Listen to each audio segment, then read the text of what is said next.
can start it now. Yeah, so what's gonna happen is I'm starting basically to send the info over to them, Okay. to see how it said included in excellent this condition, or excellent connection, So sorry. we were only out 1 year. What should happen It'll is, show- And you could do a special like Oh, I this see year, there. and you do a special. again. So now anybody that's on will see that. Drop that. And just put, the, final, not the final, whatever, final was, for general election. And general elections are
States of America, and to the republic for which it stands, one nation, under God, indivisible, with liberty and justice for all.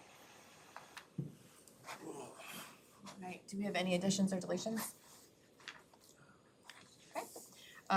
Public comment not related to agenda items? Or related to agenda items? Okay, number one, publication of hearing notice, we need to approve, we have that in front of us. Can I have a motion to approve the hearing notice? I'll make a motion. It was publicized on May 8th in the Times and the Post Tribune. Okay, I have a motion, do I have a second? Second. Motion and a second, all in favor? Aye. Opposed? Motion passes. All right, number two, we have a presentation of the need for the 2025 proposed projects and potential financing and tax impacts of projects. So I'm going to go through the need part and then we'll pass it over to our consultants here for the secondary part. But starting out on this particular facility plan and our Senate Enrolled Act. So I've got a slide here specific to why we're looking at these needs right now. So the district's been working off of a facility plan that included short-term and long-term needs here for our district, spanning anywhere from about 15 to 20 years out. That's how we've been selecting our projects that we've got on our docket here. And we've been planning and scheduling our long-term debt based on that information. So roofs, HVAC, those kind of things are all on a schedule. We started this back in the time when Dr. Cleafish was here. We made it official with a Skillman study where we put it into their study, and we've been working off that study since 2015. We've had revisions on that, and we've been adding all of our projects on there in order to be fiscally responsible and to actually have a plan of how we were going to replace all these items in the future. So effective July 1st, with this new legislation that was just passed, Senate Enrolled Act 1 changed the procedure for any kind of future debt issuances here for the district. And that kind of changed our path that we had set forth for handling these short-term and long-term project needs in our district. So our public hearing today will allow the public to hear and comment about the proposed projects and our potential financing that we would do for these projects under current law. It's important to note that it's very difficult to save cash here at the district in order to complete these projects without any kind of lending capacity. Indiana code does not allow us to save any levy that we don't use unless we transfer it to rainy day. And pretty much every penny that we raise goes to our operations fund for everything that we need. So saving for rainy day is very difficult to pull off some of these larger scope projects that we have that are in the $2, $3, $4 million range. And that's why we have this facility plan in order to plan for those long-term projects, and that's why we work on bonding and negating it with roll-off of tax, our actual tax rate, so that we don't increase our tax rate. That was the plan, but Senate Enrolled Act kind of changes that plan for us, so we have to look at it in a different way. So if we don't authorize these projects or authorize this project issuance right now, before July 1st, 2025, the district could be in jeopardy for not being able to issue bonds in the future to do these projects, and we don't have the capacity to save our levy in order to pay for these, because they use the levy, anything that's left over, it becomes cash that rolls into the next year budget. If you don't transfer it to rainy day, and again, we use about 87% to 95% of our levy, so we really don't have much to roll forward. So to start off on the projects that we're considering for this particular issuance, we have roof maintenance and paving that is needed in our district here. So Oak Hill and Three Creeks have had some repairs on their roofs. They've had tie-ins of the new additions into the old roofs. But for the majority of the roofs there, they're original from 1995 when those buildings were built.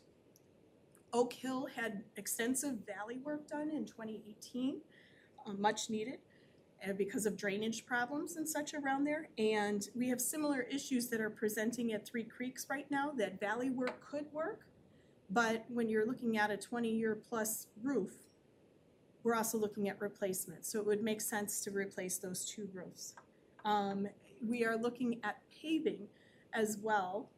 Well, we've got roofing scheduled here for Lowell High School. The majority of Lowell High School's been re-roofed, but there are sections that could use some attention as well that will need some re-roofing.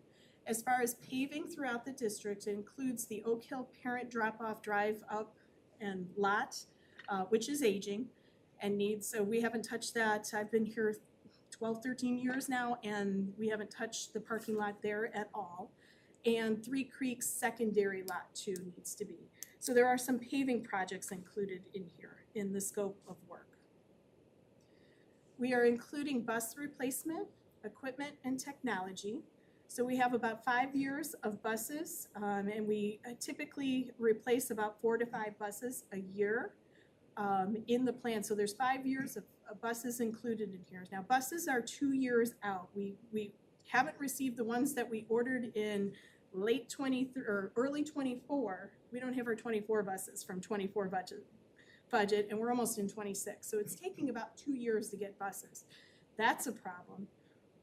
And then on top of it, the cost, of course, is going up at about $150,000 to $175,000 per bus. It's up there. So we've got that on the list. We have some technology needs as well here in the district. Our replenishment plan, including device replacement, cameras and door access for the remaining projects that we currently have here, our old pool area, wireless connectivity. We've got natatorium being new, and our new athletic complex, some other cameras out there that weren't included in the scope of the grant that we had. Network and wireless connectivity is part of the replacement plan that we've been working with that we eventually will have to replace soon. We have a PLTW computer lab and a computer science lab too that are aging on the list that need replacement. For maintenance and custodial, also on the list, we had an equipment replacement plan, including vehicle replacement and custodial equipment. We have many vehicles here in district. The last time we purchased vehicles was 2016, and we purchased 2 at that time. So most of them are from 2010, 2011. I'm sure Dr. Kleefish remembers those and purchasing those. So a lot of them, our box trucks and everything, are hitting higher mileage, starting to become higher wear and tear, and we're looking for replacement of those. That was part of the plan. Floor scrubbers, burnishers, backpack vacs, all of that kind of stuff, buffers, power washers, all on a list for replacement and scheduled for replacement. Most of them are 10 years or more. We have been replacing some of them, of the smaller ticket stuff, but when you're talking about a large floor scrubber that costs $20,000, $23,000 around there, that takes a big chunk, so there's some stuff there. Replacement snow blowers, weed whips, mowers, Kubotas, those two, all of that. Next thing is the decommissioned pool converted for student programs. So this is our old pool here. We have a new natatorium that'll be commissioned by August of 2026. And the need here is for the current pool to be decommissioned. So you just can't leave it filled with water or anything. So we got to take that out. We got to get the filtration out. It needs to be filled, and the area will be repurposed for PE and athletic use. Cheer and gymnastics slated for that area, which will be a nice flexible space to be used also for PE here. The renovation will include LED lighting and HVAC as needed. We did do some LED in that picture. You can see there's some LED back in 2017. We removed the soffit and lighting around the exterior of the dome because it was starting to crumble. And we switched at that time, since we were doing major ceiling work around a pool. As long as we were doing that, we did LED lighting in there, but there will need, since the space will be changing a little bit, we'll have to change directions of those lightings and doing some work there as well. The decommissioning will also include the filter room and the pump pit that we've got there, which we'll be happy to fill that in because that's been the bane of our existence here, that constant leaks. We also have an opportunity, which we presented on before, to improve district operations and efficiency here. Our warehouse has been around since 1976. It opened then. And there are some flooring issues in there with cracks in the concrete. So the idea is to integrate the maintenance warehouse with the transportation center. And this will result in improved efficiency district-wide. So right now, we are paying a utility bill to have that. And yes, it's a warehouse. It's not a huge amount of money, but every penny counts. And we've got solar over at the transportation center that we're overproducing in an area that we could add on to that building. So we could get at least one building off the grid and put it on the shared services over there at the transportation center. We could also share staff and services there as well. Secretarial staff, maintenance staff could help out mechanics and do odd jobs and things like that. So it would be nice to have under one roof. It would definitely help us in efficiency there. Snow removal would happen right away because our maintenance would, all their trucks would be there, so they'd be able to clear out our most important part of the district that we want to hit first, our transportation center, so our buses can get rolling. So we'd have a better focus on that. And this would include the removal of the current facility and provide options for us to adjust that parking situation over at Three Creeks to improve the congestion from the parent traffic flow there. So that would be included in this as well. So at this point, that's the project list, and I think we're gonna transition over here to Luke. And let me get this set, make sure it works. I'll step off to the side. So this is Luke Brueggemann from Stiefel, and he's gonna present on the potential financing for this project. Good evening. Good to see everyone again. Luke Brueggemann with Stiefel. We serve as bond underwriter for the school corporation. This is just the first step in the legal process, so no resolutions are being passed tonight. We do have maximum parameters at the end of the presentation that will be in the resolutions tomorrow night. Please stop me at any point with questions. So if you flip to the first slide, this is just the school corporation's current outstanding debt payments. So everything on an annual basis from 2025 out through 2043. You can see the large part of what makes up your debt payments are the 23 bonds that were recently issued to do all the great projects that you did around the district. If you flip to the next slide, this is your current debt service levy, and this is simply what you are asking your taxpayers for in the debt service fund on an annual basis. And that looked very similar to the prior page because it's really your current debt service payments and then factoring in miscellaneous revenue and your cash on hand. So you'll see again, fairly stable with a few drop-offs and then really not a huge cliff until about 2040 as some of the other debt begins to roll off. On the next slide, in blue is the 25 GO bonds that we're actually getting ready to sell later this month or early next month. Those were authorized last year as $5 million. We sold 2.5 last fall, going to issue the remaining 2.5 this year. In green would be the proposed $19 million project. So you can see this is issuing everything in 2027. You certainly would not have to do that. We're authorizing up to $19 million, just like we're doing with the 25 GO bonds. This could be split into multiple series over time, so you can issue the bonds as you need the funds, not all at once. We don't want you paying interest on funds that you're not actually using. So very likely, I think this would be issued over multiple series, but you can see starting in, if you issued in 27, the impact it would have, there wouldn't be an increase over the estimated current rate of the 26 and 27 debt service levy, but then really kind of following that same line is leaving some cliff beginning in 2030, hopefully getting under that 70-cent threshold with some assessed value growth, but really giving you the ability to fund some of these projects now and over the next 5 to 10 years.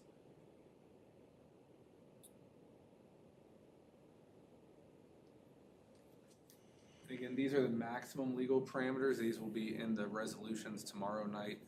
These are maximums. We can come down from these. These are pretty conservative because we are probably 2 years out from issuing the first tranche of these. So these likely come in less than that, but I think you'll see what I'm talking about here in a second. So maximum par amount of $19 million, total professional fees of $500,000.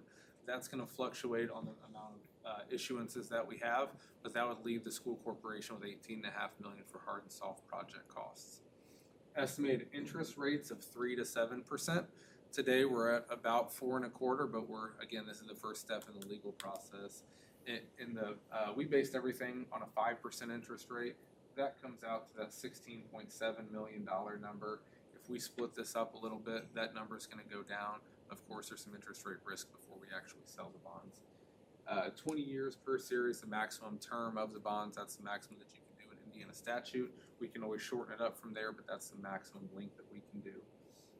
The maximum annual payment is the maximum payment that you can have on this bond issue in any given year is $7 million.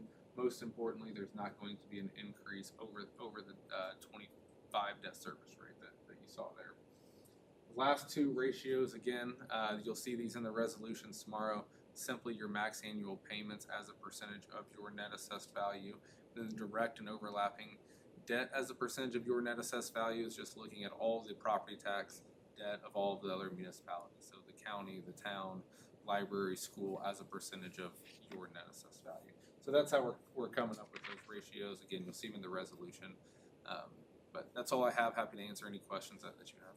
Just one question. Once the bonds are issued, is the interest rate at that time locked in or is it flexible? Yeah, it'll be locked in if we issue it all at once. Of course, if we split it up into multiple series, just. Right, it'll just that- vary, but it'll just be that locked portion in was- at whatever it is at that time for that amount. That's exactly right. Thank you.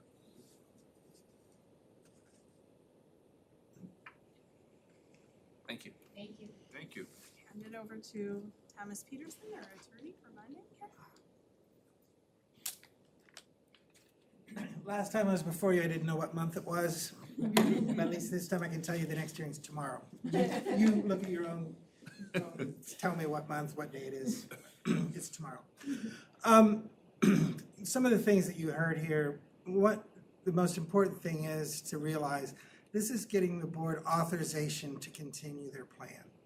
And this is what you've all had set up, you've had to do, and it will be able to then issue the debt when you need it.